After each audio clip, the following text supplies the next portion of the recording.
Hello students, welcome to education India. तो ये जो वीडियो होने वाली है पार्ट 3 होने वाली है यूनिट 5 के chapter number 7 limited liability partnership act 2008 की। ठीक है, तो ये लास्ट चैप्टर, इस चैप्टर के लास्ट पार्ट होने वाला है। ठीक है, इसमें हम डिस्कस करने वाले हैं आपके रजिस्टर्ड ऑफिस के बारे में कि आपका रजिस्टर्ड ऑफिस क्या होता है, कौन कौन से आप कितने रजिस्टर्ड ऑफिस आप रख सकते हो, आप अपने एलएलपी का नाम किस तरह चुन सकते हो, और आप इसके जो रजिस्टर्ड ऑफिस है उसे किस तरह चेंज कर सकते हो, उसका एड्रेस वगैरह किस तरह चेंज कर सकते हो। तो ये सब हम इस वीडियो के अंदर जानने वाले हैं। तो सबसे पहले हम देखते हैं registered office of LLP act 2008 का। ठीक है, तो अब देखो, अगर आप एक एलएलपी बना रहे हो तो सेक्शन 13 कहता है कि आपका जो रजिस्टर्ड ऑफिस है वो क्या होना चाहिए। Section 13/1 every limited liability partnership shall have a registered office to which all communication and notice may addresses and they shall be received। देखो, हर एलएलपी के पास एक अपना रजिस्टर्ड ऑफिस होना चाहिए जिसमें वो सारी कम्युनिकेशन कर सकते हैं, नोटिस दे सकते हैं। अगर आरओसी की कोई नोटिस देना है या किसी भी पर्सन को एलएलपी के नाम से कोई नोटिस देना है तो वो उनके एड्रेस पे रजिस्टर्ड ऑफिस पे भेज सकता है। अगर उनसे कोई कम्युनिकेट करना है तो उनके रजिस्टर्ड ऑफिस में कम्युनिकेट कर सकता है। तो इसलिए रजिस्टर्ड ऑफिस क्या है, एक इम्पॉर्टेंट होता है। ठीक है, एलएलपी के लिए। Other address in addition to registered address, अगर मान लो आपके पास एक एड्रेस है रजिस्टर्ड एड्रेस बट आप कोई और दूसरा करना चाहते हो। ठीक है, if an LLP want to he make another address of is registered office, मतलब वो इसके अलावा भी, ठीक है, जो पहले वाला है उसके अलावा भी कोई और रखना चाहता है कि कोई और रजिस्टर्ड ऑफिस हो मेरा। ठीक है, agreement is silent about the provision of addition agreement address to registered office and approval of the partners can decide and declare additional address। ये साइलेंट फीचर होता है। ठीक है, साइलेंट प्रोविजन होता है एलएलपी एक्ट 2008 का। जब तक सारे जितने भी मेंबर्स हैं, जितने पार्टनर्स हैं, उनकी जब तक अप्रूवल नहीं मिल जाती तब तक वो एड्रेस को चेंज नहीं कर सकते या कोई एडिशनल एड्रेस नहीं डाल सकते हैं। ठीक है, जैसे अप्रूवल मिल जाएगी, डिक्लेयर हो जाएगा, तो वो क्या है, इसको एड्रेस एडिशनल डाल सकते हैं, यानी दूसरे एड्रेस भी उसमें मैंशन कर सकते हैं। Registrar of LLP must inform about the all address, मतलब जो भी आप एलएलपी का एड्रेस रखने वाले हो, ठीक है, एडिशनल एड्रेस, तो वो आरओसी को 30 दिन के अंदर अंदर, जब आपने फाइनल किया कि हमें ये भी एड्रेस इसके अलावा देना है, ठीक है, अदर एड्रेस, तो आपको 30 दिन के अंदर अंदर क्या करना है, आपको आरओसी के बताना कि भाई हमने ना ये जो हमारा दूसरा प्लेस था उससे भी हमने as a other registered office choose किया है। ठीक है, तो चेंज ऑफ रजिस्टर्ड ऑफिस, अगर आप चेंज करना चाहते हो रजिस्टर्ड ऑफिस को, सेक्शन 13 क्लॉज 3 कहता है एलएलपी में चेंज इट्स रजिस्टर्ड ऑफिस, एक प्लेस से दूसरे प्लेस चेंज कर सकता है, या तो सेम स्टेट में हो या दूसरे स्टेट में हो सकता है। ठीक है, तो इसके क्या क्या प्रोसीजर है वो मैंने नीचे मेंशन किया है। देखो, change from one place to another place in same state, अगर मान लो आप दिल्ली में थे पहले और अभी भी दिल्ली में ही हो, बट आप मान लो कोई करोल बाग था, ठीक है, आप करोल बाग से सिर्फ लाल किला शिफ्ट हो, ठीक है, चांदनी चौक शिफ्ट हो, तो आप आप क्या हो, एक ही उसमें हो, एक ही स्टेट में हो, बट आप क्या है, एक जगह से दूसरी जगह जा रहे हो सिर्फ। ठीक है, तो इसमें क्या क्या कैसे कैसे आप चेंज कर सकते हो वो हम देख रहे हैं। अकॉर्डिंग टू सेक्शन प्रोसीजर, ठीक है, according to the procedure mention in LLP में जो भी प्रोसीजर मेंशन है उसके हिसाब से देखें। Agreement if nothing has been maintain in agreement, consent of all partners, सबका पार्टनर्स का कंसेंट होना चाहिए कि भाई आप चेंज करना चाहते हो या नहीं।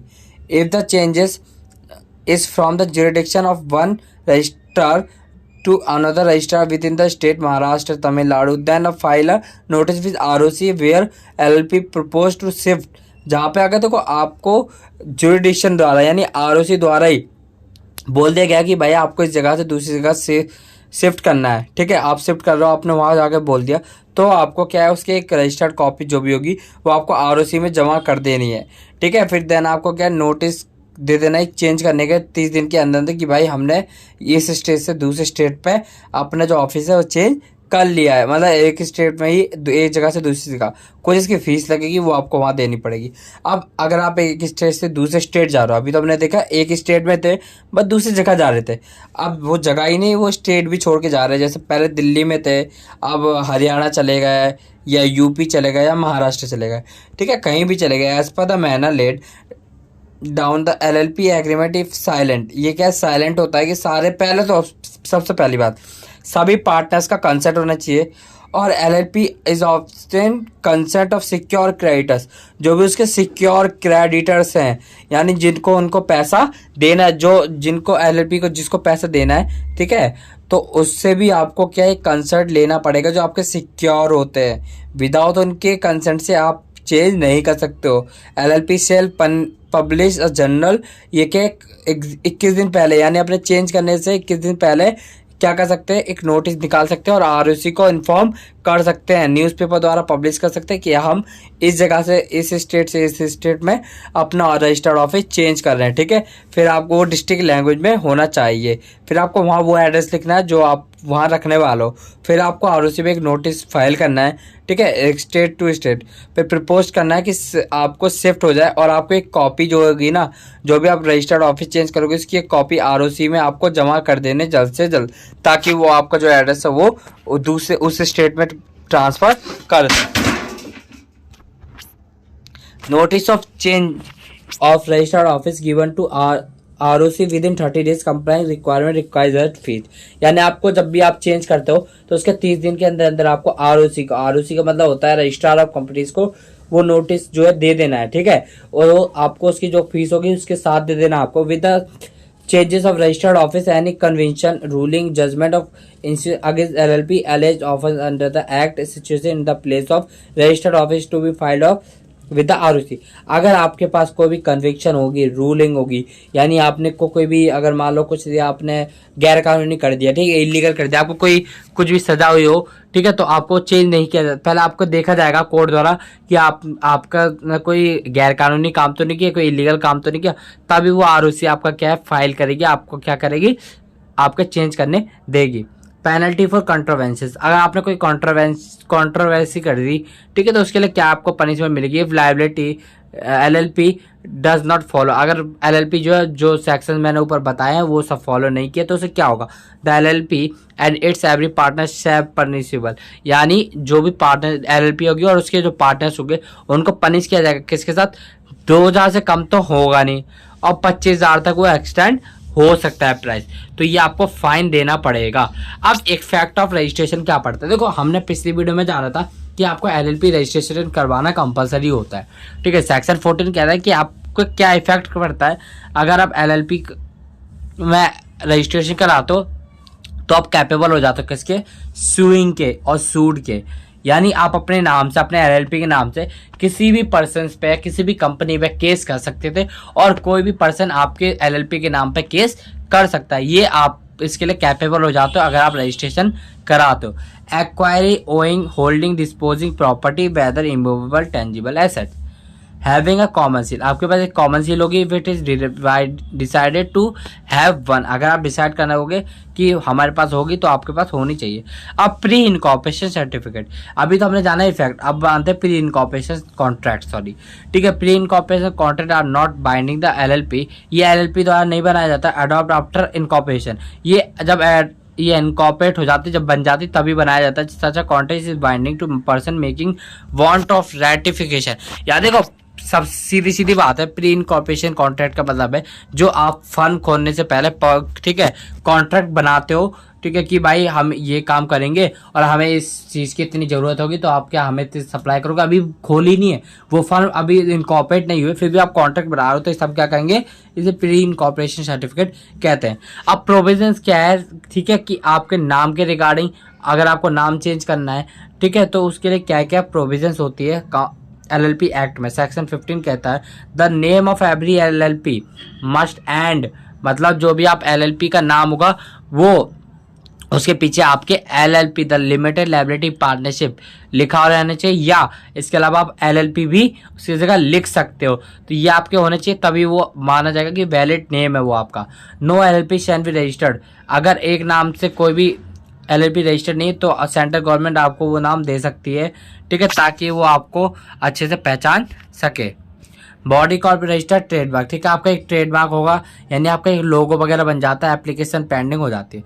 When it is use barred prohibited under the emblems names, prevention of improper use, ठीक है, रिप्रेजेंटेटिव, नेशनल लीडर और सिंबल ऑफ ऑर्गेनाइजेशन। ये देखो आपको ट्रेडमार्क क्यों जाता है, आपको दिया जाता है एक सिंबल, ताकि लोग आपकी कंपनी को पहचाने। अगर आपने उसको लेने से मना कर दिया, ठीक है, तो उसमें क्या है, आपको प्रोहिबिट होती है, यानी मनाही होती है। When it uses word such a insurance, banking, stock exchange, venture company, mutual fund without approval. अगर आप किसी भी चीज का नाम यूज करते हो, किसी भी कंपनी का, इंश्योरेंस हो गया, बैंकिंग हो गया, स्टॉक एक्सचेंज हो गया, तो आप बिना अप्रूवल के तो ये ले नहीं सकते हो, ठीक है। आरओसी की अप्रूवल लेनी पड़ेगी पहले। द वर्ड आपने बैंक सुना होगा, is use LLP such entity produce, ठीक है, no objection certificate from the RBI if want to use stock exchange. अगर आपको इंश्योरेंस, स्टॉक एक्सचेंज, ये सब जो मैंने ऊपर नाम बताया, अगर आपको यूज करने, तो आपको क्या करना, बैंक जाके आपको नो ऑब्जेक्शन सर्टिफिकेट लाना आरबीआई जाके, ठीक है, ताकि वो आपको अलाउ कर दे, इशू कर देंगे सेबी द्वारा, security and exchange board of India, जो आपके जो भी शेयर्स वगैरह होते हैं, शेयर मार्केट को कंट्रोल करती है, ठीक है। तो ये होती है, तो इससे आपको क्या है, एक नो ऑब्जेक्शन सर्टिफिकेट लेना पड़ेगा। अब रिजर्वेशन ऑफ नेम, आप अपने नाम को रिजर्व कराना चाहते हो, तो किस किस तरह आप अपने नाम को रिजर्व करा सकते हो, ठीक है। LLP can apply to registrar state whose state register office, आप जिस भी स्टेट में हो, आप वहां जाके उसको रजिस्टर करा सकते हो, सिचुएशन जहां भी हो, ठीक है, जहां पार्टनर्स होंगे। फिर आपको क्या है, एक रन LLP बनानी पड़ेगी, रन के अंदर रजिस्टर कराना पड़ेगा। रन मैंने पिछली वीडियो में बताया था, रन मतलब होता है रिजर्व यूनिक नेम, ठीक है, रिजर्व यूनिक नेम, तो ये पूरा नाम होता है रन का। तो मैंने आपको पिछली वीडियो में बताया था, ये रिजर्व यूनिक नेम का मतलब कि आप MCA पोर्टल पे जाओ, वहाँ पे चेक करो कि जो आप नाम रखना चाहते हो वो अवेलेबल है या नहीं।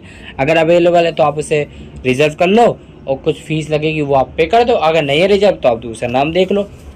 अब प्रोसीजर क्या, आपने अगर आप नाम चेंज करना चाहते हो सेंट्रल गवर्नमेंट द्वारा, LLP में change its name by following procedure laid down LLP agreement, ठीक है। साइलेंट फीचर होता है सब, पहले बात आपको क्या, सबके कंसेंट होने चाहिए, हर पार्टनर का।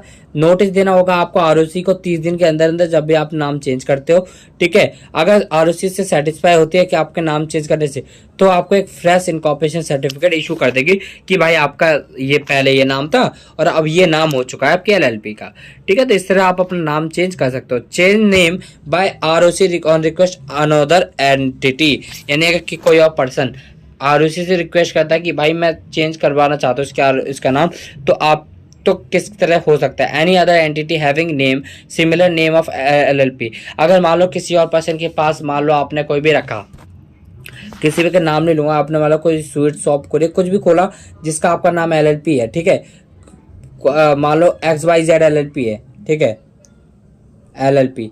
अब मान लो XYZ LLP से तो पहले से ऑलरेडी बन रखी है, तो वो जो ये दूसरा पर्सन है, ये इस पे केस कर सकता है, या ROC को कह सकता है कि भाई ये मेरी कंपनी का नाम है, मेरी LLP का नाम है, ये मेरे LLP का नाम यूज कर रहा है, इसलिए मैं इसको कैंसिल करवाना चाहता हूँ, ठीक है। मैं चाहता हूँ कि ये जो है मेरा नाम यूज करना बंद कर दे, इसको दूसरा नाम अलॉट किया जाए, इसको नेम चेंज कर दिया जाए, ठीक है। तो 24 महीने के अंदर अंदर वो क्या आपका नाम चेंज कर देगी। Change of name voluntary by LLP, जब LLP वॉलंटरीली अपना नाम चेंज करवा देती है, LLP में change its name, ROC filing him notice, जब वो नोटिस दे देती है ROC कि भाई हम अपना नाम चेंज करवाना चाहते हैं, और पेमेंट कर देती है जो भी उसकी फीस प्रिस्क्राइब होती है, ठीक है। तो आपका वो नाम है वो क्या हो जाता है, वो कैंसिल हो जाता है, फिर आपको दूसरा नाम दे दिया जाता है, एक फ्रेश सर्टिफिकेट इशू कर दिया जाता है। पब्लिकेशन ऑफ नेम LLP, आपको क्या है, लिमिटेड लायबिलिटी का पब्लिक करना का नाम।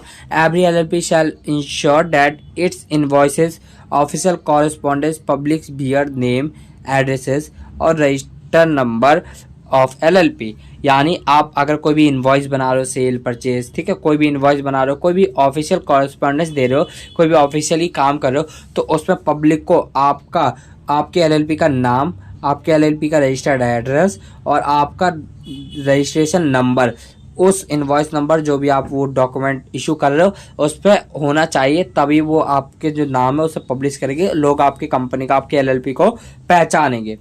B a statement that it is registered with limited liability, अगर कोई स्टेटमेंट है जिससे ये लिमिटेड लायबिलिटी में क्या है रजिस्टर्ड हो रखी है। Penalty for contravention any limited liability partnership which are following above provision. अगर आप ऊपर वाले जो प्रोविजन है उनको फॉलो नहीं करते हो तो आपको पनिश किया जाएगा 2000 से लेके 25,000 तक, ठीक है, पनिशमेंट, जो हम पहले भी देख चुके हैं, ठीक है, आपको पनिशमेंट दिया जाएगा। तो हमने अभी तक क्या पढ़ा कि आपको किस किस तरह नाम आपका जो रिजर्व करना है, ठीक है। ये छोटा सा टॉपिक था, ज़्यादा कुछ था नहीं इसके अंदर। तो और अगला जो चैप्टर पढ़ने वाले हैं वो आने वाला आपका 8 चैप्टर, ठीक है, LLP and theirs partners relationship है आई थिंक वो, ठीक है। तो उसको हम इस अगले वीडियो में करने वाले हैं। तो आई होप आप लोग को वीडियो अच्छी लगे, क्योंकि वीडियो अच्छी लगे तो लाइक कर देना, चैनल को सब्सक्राइब कर देना, और मिलते जल्दी नेक्स्ट वीडियो में। मेरे टेलीग्राम ग्रुप भी ज्वाइन कर लेना, लिंक डिस्क्रिप्शन बॉक्स में दे दिया। तो मिलते हैं नेक्स्ट वीडियो में। Thank you so much for watching.